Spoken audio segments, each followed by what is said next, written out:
Hello, friends. Robert Bevan here, author of the Caverns Creatures series of comedy, fantasy novels, and short stories. With me is Sam West, and today we're talking about the spell True Strike. Sure are. Here it is, at long It's last. time. Yeah, I feel like we've alluded to this one for centuries now. yeah. All right. Well, this is a notoriously, infamously bad spell, and we're gonna talk about it. Yeah, it's short at least. Yeah. All right, we'll start with the worst part about it. It takes an action to cast. Okay, great. We got that out of the way. The next thing's got a ring to 30 feet. A target in range, so within 30 feet. It takes concentration up to a single round. For some reason. You extend your hand out and point at a target in range. Your magic grants you brief insight into the target's defenses. On your next turn, you gain advantage on your first attack roll against the target, provided that this spell hasn't ended. Man, it's like they were trying. Like, no, still too good. Yeah. So, like, I kind of get the premise of this, right? It's you're right before a fight. Notably, this is a Bard, Sorcerer, Warlock, Wizard spell, so a lot of people get this. You're right before a fight, and you know the fight's coming, and you use your action to get a prep round, kind of, to get advantage in your first attack roll opening the fight, right? So let's say things are going south diplomatically with the goblins, and everyone's like pointing guns at each other, and the Warlock pulls out their pack blade, casts True Strike on that one, and then everyone rolls initiative, right? That, as a use case, you get one free advantage for your cantrip slot. Now, is one free advantage if it is your prep round of a fight worth a cantrip? That, I think, is where this kind of exists at its most common use case, where players can regularly, reliably expect to see this cast. I think the answer is universally no. Cantrips have to have a bigger impact as things you're either regularly casting in combat, so like Eldritch Blast, Firebolt kind of stuff in the low tiers, or have a bigger impact out of combat. Mage Hand, Minor Illusion, even the cosmetic cantrips, I think, fit into that tier of there are things that you're regularly casting. True Strike, as some encounters, I can get advantage on my first attack roll, does not fit that criteria, and thus I don't think it's worth it. All right, here's my problem with that. If the fight is inevitable, just attack. Yeah, that's probably the correct option. Unless you're worried about drawing first blood or something, and the courts won't look kindly on that. Sure. But it also I don't know. It might be the situation, right, where let's say we're playing an Arcane Trickster. You set up so that you've got an ambush ready. You prep your shot with a True Strike from 30 feet out, you unleash it, you would have already had advantage, though.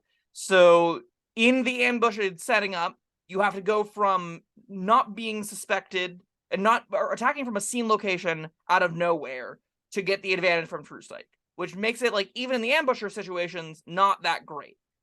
Okay, that knocks out one of my arguments that I was going to make. Because I'm going to try and breathe a little life into this, but one of them was the ambusher. You're going around stealthily taking out one target after the other, single shots. But yeah, you'd already have advantage. Yeah. My other issue is, like, so with things like Blade Ward, which I think is often compared to this as just like atrociously bad spells. And I think I'm lower on this than I am Blade Ward. I think this is probably a little bit worse than Blade Ward. What Blade Ward has going for it is, if you can find a way to cast it as a bonus action, it becomes very solid. Because all of a sudden, you have resistance to a bunch of damage types for a bonus action as a cantrip. So, like, sorcerers with their meta magic, you quicken it, you're pretty happy with that. You could do it with I think Earth Genasi or whatever can do it as a bonus action, and it kind of feels like with other mechanics of the game, it existing can help you. True Strike hamstrings itself because it doesn't even affect the current round. So if you can bonus action cast it somehow, you have to wait a full round to be able to make an attack at advantage.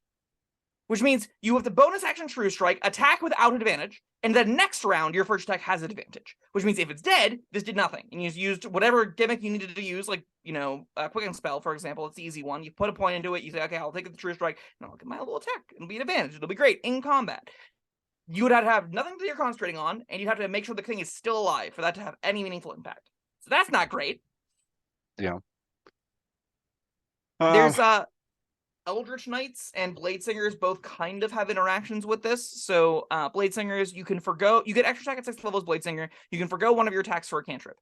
hypothetically, and you never would want to do this, but hypothetically, you could replace one of your attacks with a True Strike, giving your attack on your first attack on your next turn advantage.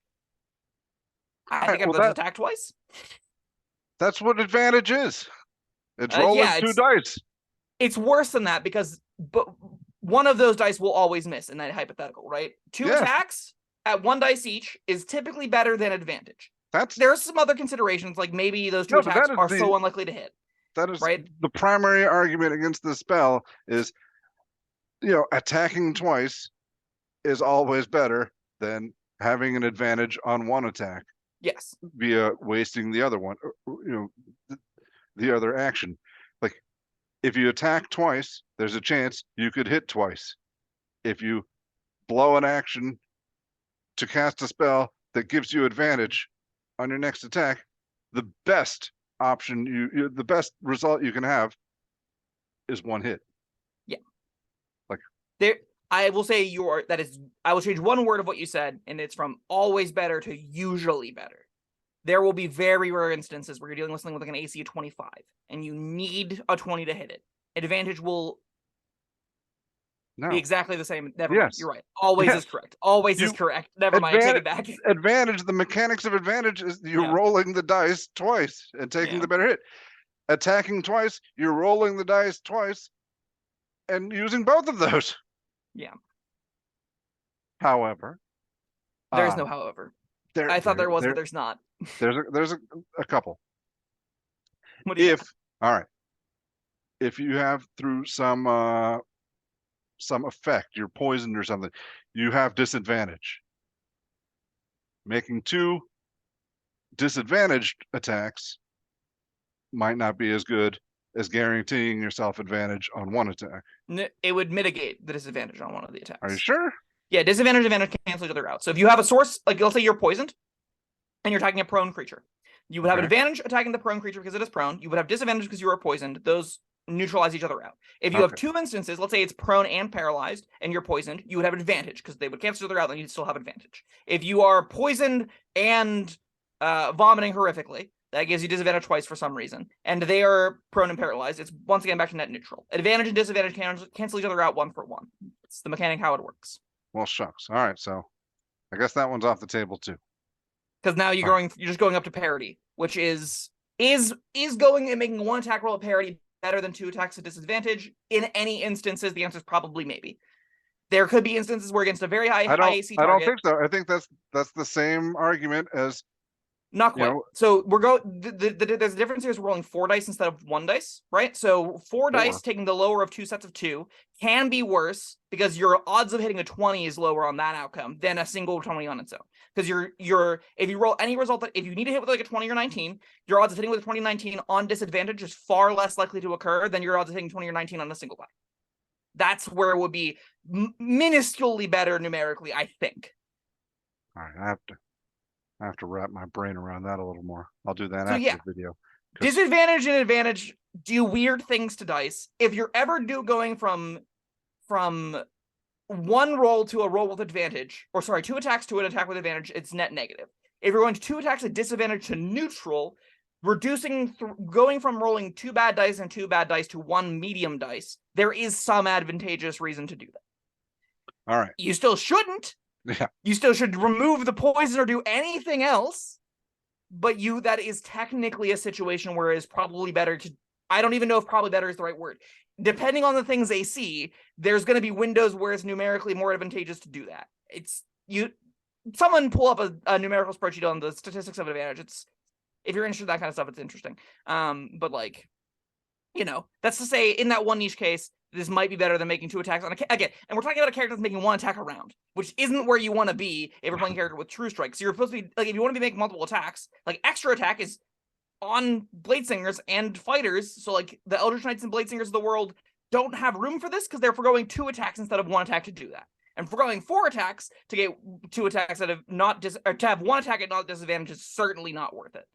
And that's kind of where this often falls into. It also means it doesn't work with haste. It also means it doesn't work with any of the concentration magic. It also doesn't work with anything that you want to be having your concentration spent on, because this denies you that. You can't be concentrating on a long-term effect in between fights. You can't be doing a pass that trace or anything. All of that goes away if you try and True Strike. All right, if you've got all those powers, you're not using True Strike anyway. I All think right, you're just not using True Strike ever. I Right? got one more. I got one more. Okay. Okay. Last one. This one, you're not going to defeat me this time. Okay. All right. You're in a Limited. contest, and the contest is to showcase the worst cantrips you know. You have limited ammunition. Or you have like one magic arrow that could take this son of a bitch down, Okay. but you need to hit. If you miss, it's gone forever. And this hypothetical son of a bitch is doing nothing on its turns. Yeah, it's doing something. So Yeah, but what if? So you're. Sorry, continue. I'll get into it in a second. All right, I mean, you've got the arrow of giant slaying. So, all right, you take aim. He doesn't know it's an arrow of giant slaying. But yeah, if you miss, this is your party's gonna die. If you hit, you just win. It explodes his face and his brains fall out the back of his head. Mhm. All right, but you only get one shot at this. So you want to get advantage. You are You know willing to.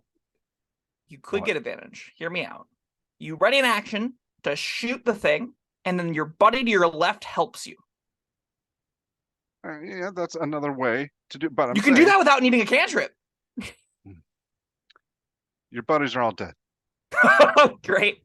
So in this hypothetical, your buddies are all dead. You have an arrow that will kill this thing, and only this arrow will kill it. No other arrows or ammunition will work, and it gets a full round to do something about that. Yes. Great. True Strike has found its use case. Yes. Woo.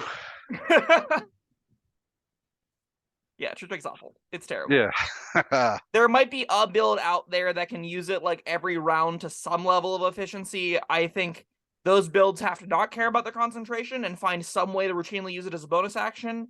And like I think I care about my concentration enough that I'm fine for going advantage on an attack roll every round for that. So like yeah, I think this deserves a 1 out of 5. I think it's uncastable. You should not put this on any character sheet. I do think it is worth some Blade Ward. I don't know if I've ordered them differently, but this one is I think definitively the worst cantrip you can get. I completely agree. I was trying to come up with some stuff. Most of that failed, but I got one. All right. Did Still, you? Does I that count? did. Yeah, that absolutely counts. That is, I presented a scenario where only True Strike will save your ass, There and could it probably maybe still won't. you approach a dragon, and the dragon simply states, "If you do not present to me the spell True Strike, I shall kill you all." I think, we did it. We figured out how True Strike is good. Ah, man, even that scenario, the 30-foot range Yeah, almost kills it. that means you get that whatever you need to kill definitely can get on top of you. Yeah. And then in that instance, hold on. In the instance that the 30-foot range is required, you made this useless because if it engages you, you're making a ranged attack roll with the giant slaying arrow in melee range, which means it's at disadvantage, which will cancel out the True Strike. But it's in a cage. Or All right, the thing that killed it's in a swamp, and it's okay, sure, difficult terrain. All right. sure. Listen, I'm not letting go of this one. This is my last stand. All right. We'll just keep adding layers on top of it as we go. Or it's it is in the cage, but it also has a ranged weapon, so it's still a threat. All right. You see this face? This face is unimpressed. Look, I'm not arguing that this is a good spell. I'm right with you. 1 out of 5. All I'm saying is it can have a use. It Sure. In an extremely convoluted situation. Absolutely. All right. That's all I wanted. All right, True Strike. Did we miss anything? Let us know in the comments. I've seen people try to argue in True Strike's favor. I did a pretty damn fine job of it myself today, but not enough to where this is ever going on any character I make. Correct. All right. Thank you, Sam. thank you everyone for joining us. Let us know what you think of True Strength in the comments. Lay it on. I want some good comments for this one. I've been waiting a long time to do this, and now it has come to fruition. So, like and subscribe and all that, and we'll see you next time. Bye-bye. Thank you for watching. If you found this helpful, informative, or entertaining, I'd really appreciate it if you hit the like button below. You needn't smash it, a gentle tap will suffice. If you want to see more videos like this, subscribe to the channel. And make sure you check out the links in the description where you'll find my Caverns and Creatures series of comedy fantasy novels, Sam's full review of The Spell, and other fun things.